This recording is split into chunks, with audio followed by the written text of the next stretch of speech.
നമസ്കാരം സുഹൃത്തുക്കളെ. നമ്മളിന്ന് സംസാരിക്കാൻ പോകുന്നത് ഏതൊരു മനുഷ്യനും ആഗ്രഹിക്കുന്ന, എന്നാൽ വളരെ കുറച്ചു പേർക്ക് മാത്രം അറിയാവുന്ന ഒരു വലിയ രഹസ്യത്തെക്കുറിച്ചാണ്. മറ്റുള്ളവരുടെ മനസ്സ് വായിക്കാനുള്ള കഴിവ്. ഇത് കേൾക്കുമ്പോൾ ഇതൊരു മാജിക്കാണോ അല്ലെങ്കിൽ എന്തെങ്കിലും മന്ത്രവാദമാണോ എന്ന് നിങ്ങൾ ചിന്തിച്ചേക്കാം. എന്നാൽ ഇതൊന്നുമല്ല, ഇത് ശുദ്ധമായ ശാസ്ത്രമാണ്. അതിലുപരി ചാണക്യൻ നൂറ്റാണ്ടുകൾക്ക് മുൻപേ ഉപയോഗിച്ചിരുന്ന രാജതന്ത്രമാണ്. നിങ്ങളൊന്ന് ചിന്തിച്ചു നോക്കൂ. ഒരാൾ നിങ്ങളോട് ചിരിച്ചുകൊണ്ട് സംസാരിക്കുമ്പോൾ അയാളുടെ മനസ്സിൽ എന്താണ് എന്ന് നിങ്ങൾക്ക് കൃത്യമായി അറിയാൻ കഴിഞ്ഞാലോ?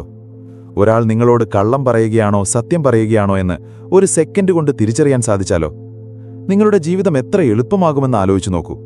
ചതിക്കപ്പെടില്ല, വഞ്ചിക്കപ്പെടില്ല, ബിസിനസ്സിൽ നഷ്ടം വരില്ല, തെറ്റായ പങ്കാളിയെ തിരഞ്ഞെടുക്കില്ല.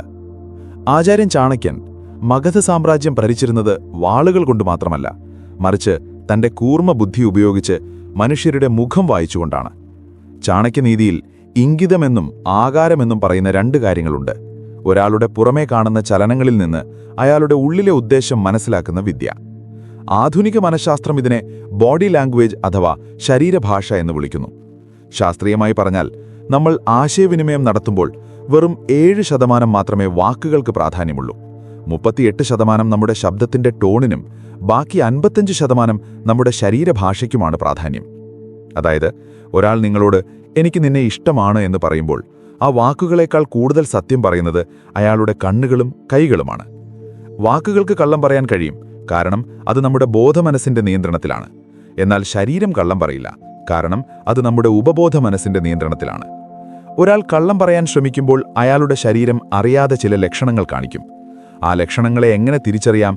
ചാണക്യൻ പഠിപ്പിച്ച ആ തന്ത്രങ്ങൾ എന്തൊക്കെയാണ് എന്ന് നമുക്ക് വിശദമായി പരിശോധിക്കാം. ഒന്നാമത്തെയും ഏറ്റവും പ്രധാനപ്പെട്ടതുമായ കാര്യം കണ്ണുകളാണ്. കണ്ണുകൾ ആത്മാവിന്റെ ജാലകങ്ങളാണ് എന്ന് ചാണക്യൻ പറയുന്നു. ഒരാൾക്ക് വായ് കൊണ്ട് കള്ളം പറയാൻ എളുപ്പമാണ്, എന്നാൽ കണ്ണുകൾ കൊണ്ട് കള്ളം പറയാൻ വലിയ പാടാണ്. നിങ്ങൾ ഒരാളോട് സംസാരിക്കുമ്പോൾ അവരുടെ കണ്ണുകളിലേക്ക് സൂക്ഷ്മമായി നോക്കുക. അവർ സാധാരണയിൽ കൂടുതൽ സമയം കണ്ണിമ ചിമ്മാതെ നിങ്ങളെ തന്നെ നോക്കി നിൽക്കുന്നുണ്ടോ? എങ്കിൽ സൂക്ഷിക്കണം. പലരും കരുതുന്നത് കള്ളം പറയുന്നവർ കണ്ണ് വെട്ടിക്കുമെന്നാണ്. എന്നാൽ യഥാർത്ഥത്തിൽ കള്ളം പറയുന്നവർക്ക് അറിയാം കണ്ണ് വെട്ടിച്ചാൽ പിടിക്കപ്പെടുമെന്ന്. അതുകൊണ്ട് അവർ ബോധപൂർവം നിങ്ങളുടെ കണ്ണുകളിലേക്ക് തുറിച്ചു നോക്കും. ഇതിനെ ലയേഴ്സ് സ്റ്റെയർ എന്ന് വിളിക്കുന്നു. സ്വാഭാവികമായ ഒരു സംഭാഷണത്തിൽ നമ്മൾ ഇടയ്ക്കിടെ കണ്ണ് മാറ്റുകയും ചിമ്മുകയും ചെയ്യും. എന്നാൽ ഒരു പ്രതിമയെപ്പോലെ നോക്കി നിൽക്കുന്നത് കള്ളത്തിന്റെ ലക്ഷണമാണ്. ഇനി മറിച്ചും സംഭവിക്കാം. ഒരാൾ പെട്ടെന്ന് കണ്ണ് വെട്ടിക്കുന്നു, താഴേക്ക് നോക്കുന്നു, അല്ലെങ്കിൽ ഇടയ്ക്കിടെ അങ്ങോട്ടും ഇങ്ങോട്ടും നോക്കുന്നു, ഷിഫ്റ്റി ഐസ്, എങ്കിൽ അവർക്ക് എന്തോ ഭയമുണ്ട്, അല്ലെങ്കിൽ അവർ എന്തോ ഒളിക്കുന്നുണ്ട് എന്ന് ഉറപ്പിക്കാം. കണ്ണുകളെക്കുറിച്ച് പറയുമ്പോൾ ശ്രദ്ധിക്കേണ്ട മറ്റൊരു കാര്യം കണ്ണിമ ചിമ്പൽ നിരക്കാണ്. സാധാരണ ഒരാൾ മിനിറ്റിൽ 15-20 തവണ കണ്ണിമ ചിമ്പും. എന്നാൽ ഒരാൾ കള്ളം പറയുമ്പോഴോ അല്ലെങ്കിൽ സമ്മർദ്ദത്തിലിരിക്കുമ്പോഴോ ഈ നിരക്ക് വല്ലാതെ കൂടും. അവർ തുരുതുര കണ്ണു ചിമ്മാൻ തുടങ്ങും. ചാണക്യൻ ചാരന്മാരെ ചോദ്യം ചെയ്യുമ്പോൾ അവരുടെ കണ്ണുകളിലെ ഈ വെപ്രാളം ശ്രദ്ധിക്കുമായിരുന്നു. രണ്ടാമത്തെ കാര്യം കൈകളുടെ ചലനമാണ്. ഒരാൾ നിങ്ങളോട് സംസാരിക്കുമ്പോൾ അവരുടെ കൈകൾ എവിടെയാണെന്ന് ശ്രദ്ധിക്കുക. അവർ കൈകൾ തുറന്നു പിടിച്ചാണ് സംസാരിക്കുന്നതെങ്കിൽ അവർ സത്യസന്ധരാണ്. തുറന്ന കൈകൾ സൂചിപ്പിക്കുന്നത് എന്റെ കയ്യിൽ ആയുധമില്ല, ഞാൻ ഒന്നും ഒളിക്കുന്നില്ല എന്ന പുരാതനമായ സന്ദേശമാണ്. എന്നാൽ ഒരാൾ കൈകൾ പോക്കറ്റിലിട്ടിട്ടാണ് സംസാരിക്കുന്നത്, അല്ലെങ്കിൽ കൈകൾ പുറകിൽ കെട്ടിയിട്ടാണ് സംസാരിക്കുന്നതെങ്കിൽ ശ്രദ്ധിക്കണം. അവർ എന്തോ മറച്ചുവെക്കാൻ ശ്രമിക്കുന്നുണ്ട്. പ്രത്യേകിച്ചും നിങ്ങളോട് സംസാരിക്കുമ്പോൾ ഒരാൾ പെട്ടെന്ന് കൈകെട്ടി നിന്നാൽ അതിനർത്ഥം അവർ നിങ്ങളെ പ്രതിരോധിക്കുന്നു എന്നാണ്. അവർക്ക് നിങ്ങളുടെ അഭിപ്രായം ഇഷ്ടപ്പെടുന്നില്ല, അല്ലെങ്കിൽ അവർക്ക് നിങ്ങളോട് സംസാരിക്കാൻ താൽപ്പര്യമില്ല എന്ന്. ഇതിനെ ഡിഫെൻസീവ് പോസ്ചർ എന്ന് വിളിക്കുന്നു. ചാണക്യൻ പറയുന്നു, ഒരാളുടെ കൈകൾ അടഞ്ഞതാണെങ്കിൽ അയാളുടെ മനസ്സും അടഞ്ഞതാണ്. ആ സമയത്ത് അവരോട് തർക്കിക്കാൻ പോകരുത്, കാരണം അവർ ഒന്നും കേൾക്കാൻ തയ്യാറല്ല. മറ്റൊരു പ്രധാന ബോഡി ലാംഗ്വേജ് ട്രിക്കാണ് മുഖം സ്പർശിക്കൽ. ഒരാൾ കള്ളം പറയുമ്പോൾ അയാളുടെ മൂക്കിലെ കോശങ്ങളിൽ രക്തഓട്ടം കൂടുകയും നേരിയ ചൊറിച്ചിൽ അനുഭവപ്പെടുകയും ചെയ്യും. ഇതിനെ പിനോക്കിയോ ഇഫക്റ്റ് എന്ന് വിളിക്കുന്നു. അതുകൊണ്ട് കള്ളം പറയുന്നവർ അറിയാതെ തന്നെ സ്വന്തം മൂക്കിൽ തൊടുകയോ വായ പൊത്തിപ്പിടിക്കാൻ ശ്രമിക്കുകയോ ചെയ്യും. വായു പൊത്തിപ്പിടിക്കുന്നത് ഉപബോധ മനസ്സിന്റെ ഒരു ശ്രമമാണ്, കള്ളം പുറത്തുവിടാതിരിക്കാനുള്ള ശ്രമം. കുട്ടികൾ കള്ളം പറയുമ്പോൾ വായു പൊത്തുന്നത് നിങ്ങൾ കണ്ടിട്ടില്ലേ? മുതിർന്നവർ അത് കുറച്ചുകൂടി സമർത്ഥമായി മാറ്റും. വായ്ക്കു പകരം മൂക്കിലോ കവിളിലോ തൊടും. ഒരാൾ സംസാരിച്ചുകൊണ്ടിരിക്കുമ്പോൾ പെട്ടെന്ന് കഴുത്തിൽ ചൊറിയുകയോ കോളർ വലിച്ചു ശരിയാക്കുകയോ ചെയ്യുന്നുണ്ടെങ്കിൽ അവർക്ക് ടെൻഷനുണ്ട് എന്ന് മനസ്സിലാക്കാം. മൂന്നാമത്തെ കാര്യം കാലുകളാണ്. പലരും മുഖവും കൈകളും നിയന്ത്രിക്കാൻ പഠിക്കും, പക്ഷേ കാലുകൾ നിയന്ത്രിക്കാൻ മറന്നുപോകും. അതുകൊണ്ട് കാലുകളാണ് ഏറ്റവും വലിയ സത്യം പറയുക എന്ന് മനഃശാസ്ത്രജ്ഞർ പറയുന്നു. നിങ്ങൾ ഒരാളോട് സംസാരിക്കുമ്പോൾ അവരുടെ പാദങ്ങൾ എങ്ങോട്ടാണ് തിരിഞ്ഞിരിക്കുന്നത് എന്ന് നോക്കുക. അവരുടെ പാദങ്ങൾ നിങ്ങൾക്ക് നേരെയാണെങ്കിൽ അവർക്ക് നിങ്ങളോട് സംസാരിക്കാൻ താൽപ്പര്യമുണ്ട്. എന്നാൽ അവരുടെ ശരീരം നിങ്ങൾക്ക് നേരെയാണെങ്കിലും പാദങ്ങൾ വാതിലിന് നേരെയാണെങ്കിൽ അതിനർത്ഥം അവർക്ക് അവിടെ നിന്ന് ഇറങ്ങിപ്പോകാൻ തിടുക്കമുണ്ട് എന്നാണ്. അവർ മാനസികമായി ആ സ്ഥലം വിട്ടുപോയി കഴിഞ്ഞു. അതുപോലെ രണ്ടുപേർ സംസാരിച്ചുകൊണ്ടിരിക്കുമ്പോൾ നിങ്ങൾ അങ്ങോട്ട് ചെല്ലുന്നു എന്ന് വിചാരിക്കുക. അവർ അവരുടെ ഉടൽ മാത്രം തിരിച്ച് നിങ്ങളെ നോക്കുകയും പാദങ്ങൾ പഴയ സ്ഥാനത്ത് തന്നെ വെക്കുകയും ചെയ്താൽ അതിനർത്ഥം നീ ഇങ്ങോട്ട് വരണ്ട, ഞങ്ങൾക്ക് നിന്നെ സ്വാഗതം ചെയ്യാൻ താൽപ്പര്യമില്ല എന്നാണ്. എന്നാൽ അവർ പാദങ്ങൾ കൂടി തിരിച്ച് നിങ്ങൾക്ക് ഇടം തരുന്നുണ്ടെങ്കിൽ അവർ നിങ്ങളെ ആത്മാർത്ഥമായി സ്വാഗതം ചെയ്യുന്നു. ചാണക്യൻ രാജസദസ്സിലിരിക്കുമ്പോൾ ഓരോരുത്തരുടെയും കാലുകൾ നിരീക്ഷിക്കുമായിരുന്നു. ആർക്കൊക്കെയാണ് ഭയമുള്ളത്, ആർക്കൊക്കെയാണ് ധൈര്യമുള്ളത് എന്ന് അവരുടെ ഇരിപ്പിൽ നിന്ന് അദ്ദേഹം മനസ്സിലാക്കുമായിരുന്നു. നാലാമത്തെ കാര്യം ചിരിയാണ്. ചിരി കണ്ട് വഞ്ചിതരാകുന്നവരാണ് ഭൂരിഭാഗം പേരും. എന്നാൽ യഥാർത്ഥ ചിരിയും കള്ളച്ചിരിയും തമ്മിൽ വലിയ വ്യത്യാസമുണ്ട്. യഥാർത്ഥ ചിരിയിൽ വായ മാത്രമല്ല, കണ്ണുകളും ചിരിക്കും. ഒരാൾ ആത്മാർത്ഥമായി ചിരിക്കുമ്പോൾ അവരുടെ കണ്ണുകൾക്ക് ചുറ്റും ചെറിയ ചുളിവുകൾ വീഴും, കവിളുകൾ ഉയരും. എന്നാൽ ഒരാൾ കള്ളമായി ചിരിക്കുമ്പോൾ അവരുടെ വായ മാത്രമേ ചലിക്കൂ, കണ്ണുകൾ നിർജീവമായിരിക്കും. ഇതിനെ സോഷ്യൽ സ്മൈൽ അല്ലെങ്കിൽ ഫേക്ക് സ്മൈൽ എന്ന് വിളിക്കുന്നു. ഒരാൾ നിങ്ങളെ നോക്കി ചിരിക്കുന്നു, പക്ഷേ അവരുടെ കണ്ണുകളിൽ ആ തിളക്കമില്ലെങ്കിൽ സൂക്ഷിക്കുക. ആ ചിരിക്കു പിന്നിൽ ഒരു കത്തി ഒളിഞ്ഞിരിപ്പുണ്ടാകാം. ചാണക്യൻ പറയുന്നു, ശത്രുവിന്റെ ചിരിയെ വിശ്വസിക്കരുത്, അത് തേനിൽ പൊതിഞ്ഞ വിഷമാണ്. അഞ്ചാമത്തെ കാര്യം മിററിംഗ് ആണ്. ഇതൊരാൾക്ക് നിങ്ങളോട് ഇഷ്ടമുണ്ടോ എന്ന് തിരിച്ചറിയാനുള്ള വഴിയാണ്. നിങ്ങൾ സംസാരിക്കുമ്പോൾ നിങ്ങൾ ഇരിക്കുന്നതുപോലെ തന്നെ അവരും ഇരിക്കാൻ ശ്രമിക്കുന്നുണ്ടോ? നിങ്ങൾ വെള്ളം കുടിക്കുമ്പോൾ അവരും കുടിക്കുന്നു, നിങ്ങൾ മുന്നോട്ടായുമ്പോൾ അവരും മുന്നോട്ടായുന്നു. ഇതിനെയാണ് മിററിംഗ് എന്ന് പറയുന്നത്. ഒരാൾക്ക് മറ്റൊരാളോട് മാനസികമായി അടുപ്പം തോന്നുമ്പോൾ അവർ അറിയാതെ തന്നെ മറ്റേയാളെ അനുകരിക്കാൻ തുടങ്ങും. ഇത് നല്ലൊരു ലക്ഷണമാണ്.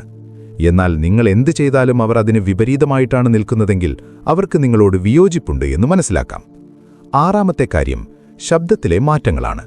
ഒരാൾ സത്യം പറയുമ്പോൾ അവരുടെ ശബ്ദം സ്വാഭാവികവും ഒരേ താളത്തിലുമായിരിക്കും. എന്നാൽ കള്ളം പറയുമ്പോൾ അവരുടെ ശബ്ദത്തിന്റെ പിച്ച് പെട്ടെന്ന് മാറും. ഒന്നുകിൽ ശബ്ദം വല്ലാതെ ഉയരും, അല്ലെങ്കിൽ വല്ലാതെ താഴും. ഇടയ്ക്കിടെ തൊണ്ട ശരിയാക്കുക, വിക്കി സംസാരിക്കുക, പെട്ടെന്ന് നിശബ്ദമാവുക, ഇതെല്ലാം കള്ളത്തിന്റെ ലക്ഷണങ്ങളാണ്. സത്യം പറയുന്നവൻ ആലോചിക്കേണ്ട ആവശ്യമില്ല, കാരണം അത് നടന്ന കാര്യമാണ്. എന്നാൽ കള്ളം പറയുന്നവന് കഥയുണ്ടാക്കാൻ സമയം വേണം. അതുകൊണ്ടാണ് അവർ സംസാരിക്കുമ്പോൾ ഇടവേളകൾ എടുക്കുന്നത്. അത് പിന്നെ എന്താന്ന് വെച്ചാൽ എന്ന് പറഞ്ഞ് അവർ സമയം നീട്ടിക്കൊണ്ടുപോകും. ഈ സമയത്താണ് അവരുടെ തലച്ചോറ് പുതിയ നുണകൾ നിർമ്മിക്കുന്നത്.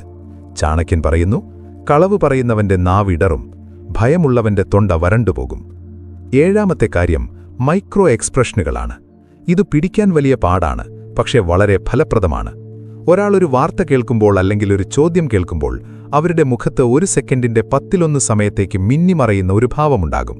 ഉദാഹരണത്തിന്, നിങ്ങളൊരു സന്തോഷവാർത്ത പറയുമ്പോൾ അവരുടെ മുഖത്ത് ആദ്യം വന്നതൊരു പുച്ഛമാണോ അതോ അസൂയയാണോ? അത് കഴിഞ്ഞ് അവർ ചിരിച്ചാലും ആദ്യം വന്ന ആ ഭാവമാണ് സത്യം. ഉള്ളിലെ വികാരം മുഖത്ത് ഒരു മിന്നൽ പോലെ വന്നുപോകും. ഇത് ശ്രദ്ധിക്കാൻ പരിശീലനം ആവശ്യമാണ്. എട്ടാമത്തെ കാര്യം തലയുടെ ചലനമാണ്. നിങ്ങളൊരു ചോദ്യം ചോദിക്കുമ്പോൾ അവർ അതെ എന്ന് പറയുകയും എന്നാൽ തല അല്പം മുന്നോട്ട് ആട്ടുകയും ചെയ്താൽ വിശ്വസിക്കരുത്. അവരുടെ വായ സമ്മതിക്കുന്നു, പക്ഷേ ശരീരം അത് നിഷേധിക്കുന്നു.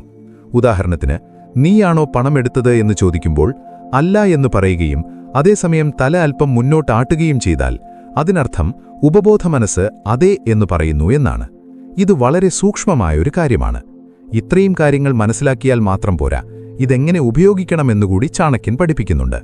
ബോഡി ലാംഗ്വേജ് വായിക്കുമ്പോൾ ഒരിക്കലും ഒരൊറ്റ ലക്ഷണം മാത്രം വെച്ച് തീരുമാനമെടുക്കരുത്. ഉദാഹരണത്തിന്, ഒരാൾ മൂക്കിൽ തൊട്ടു എന്നതുകൊണ്ട് മാത്രം അവൻ കള്ളനാണെന്ന് കരുതരുത്. ചിലപ്പോൾ അവന് മൂക്കിൽ ചൊറിച്ചിലുണ്ടായിരുന്നിരിക്കാം. മറിച്ച് ലക്ഷണങ്ങളുടെ ഒരു കൂട്ടം നോക്കണം. കണ്ണ് വെട്ടിക്കുന്നു, ഒപ്പം മൂക്കിൽ തൊടുന്നു, ഒപ്പം ശബ്ദമിടറുന്നു. ഇങ്ങനെ 3 കാര്യങ്ങൾ ഒന്നിച്ചു വന്നാൽ ഉറപ്പിക്കാം അവൻ കള്ളം പറയുകയാണ്. ചാണക്യൻ തന്റെ ശിഷ്യന്മാരോട് പറയുമായിരുന്നു, നിരീക്ഷണമാണ് ഏറ്റവും വലിയ ആയുധം. നിങ്ങൾ എപ്പോഴും ഒരു സാക്ഷിയാവുക. സംസാരിക്കുന്നതിനേക്കാൾ കൂടുതൽ കേൾക്കുക, കാണുന്നതിനേക്കാൾ കൂടുതൽ നിരീക്ഷിക്കുക. നിങ്ങൾ ആളുകളെ നിരീക്ഷിക്കാൻ തുടങ്ങുമ്പോൾ നിങ്ങൾക്ക് മനസ്സിലാകും, ഈ ലോകം മുഴുവൻ അഭിനയിക്കുകയാണ്. പുറമേ സ്നേഹം കാണിക്കുന്ന പലരുടെയും ഉള്ളിൽ പകയാണെന്നും പുറമേ ദേഷ്യം കാണിക്കുന്ന പലരുടെയും ഉള്ളിൽ സ്നേഹമാണെന്നും നിങ്ങൾക്ക് തിരിച്ചറിയാൻ കഴിയും. ഇത് നിങ്ങളെ ഒരു സൂപ്പർ ഹ്യൂമനാക്കി മാറ്റും. ബിസിനസ് മീറ്റിംഗുകളിൽ എതിരാളിയുടെ മനസ്സിലിരിപ്പ് നിങ്ങൾക്ക് വായിക്കാം. ഇന്റർവ്യൂകളിൽ ഇന്റർവ്യൂ ബോർഡിന് എന്താണ് വേണ്ടതെന്ന് നിങ്ങൾക്ക് മനസ്സിലാക്കാം. പ്രണയത്തിൽ പങ്കാളിക്ക് നിങ്ങളോട് ആത്മാർത്ഥതയുണ്ടോ എന്ന് തിരിച്ചറിയാം. ചതിക്കുഴികളിൽ വീഴാതെ രക്ഷപ്പെടാം. എന്നാൽ ഓർക്കുക, ഈ വിദ്യകൾ മറ്റുള്ളവരെ ഉപദ്രവിക്കാനോ മുതലെടുക്കാനോ ഉപയോഗിക്കരുത്, മറിച്ച് സ്വയം സംരക്ഷിക്കാൻ ഉപയോഗിക്കുക. ചാണക്യൻ ഇതൊക്കെ പഠിപ്പിച്ചത് ചന്ദ്രഗുപ്തനെ ഒരു നല്ല രാജാവാക്കാൻ വേണ്ടിയാണ്, അല്ലാതെ ക്രൂരനാക്കാൻ വേണ്ടിയല്ല. കള്ളനാണയങ്ങളെ തിരിച്ചറിയാൻ കഴിയുന്നവന് മാത്രമേ നല്ല നാണയങ്ങളെ സൂക്ഷിച്ചുവെക്കാൻ കഴിയൂ. നിങ്ങൾ ആളുകളുടെ മനസ്സ് വായിക്കാൻ തുടങ്ങിയാൽ പിന്നെ ആർക്കും നിങ്ങളെ പറ്റിക്കാൻ കഴിയില്ല. നിങ്ങളുടെ മുന്നിൽ നുണ പറയാൻ ആളുകൾ ഭയപ്പെടും. ഇവന്റെ അടുത്ത് കളി നടക്കില്ല എന്നൊരു മതിപ്പ് നിങ്ങൾക്ക് ചുറ്റുമുണ്ടാകും. അതാണ് ഒരു വ്യക്തിക്ക് കിട്ടാവുന്ന ഏറ്റവും വലിയ ബഹുമാനം. അതുകൊണ്ട് ഇന്നു മുതൽ ആളുകളുടെ വാക്കുകളേക്കാൾ അവരുടെ കണ്ണുകളിലേക്കും കൈകളിലേക്കും നോക്കുക. സത്യം അവിടെയാണ് ഒളിഞ്ഞിരിക്കുന്നത്. മനസ്സ് എന്നതൊരു പുസ്തകമാണ്. ഭാഷ അറിയാവുന്നവർക്കത് വായിക്കാം. ആ ഭാഷയാണ് നമ്മൾ ഇന്ന് പഠിച്ചത്. ഈ അറിവ് നിങ്ങളുടെ ജീവിതത്തിൽ വെളിച്ചം വീശട്ടെ. ജാഗ്രതയോടെ ഇരിക്കുക, ബുദ്ധിപൂർവ്വം ജീവിക്കുക, ജയിക്കുക, കീഴടക്കുക.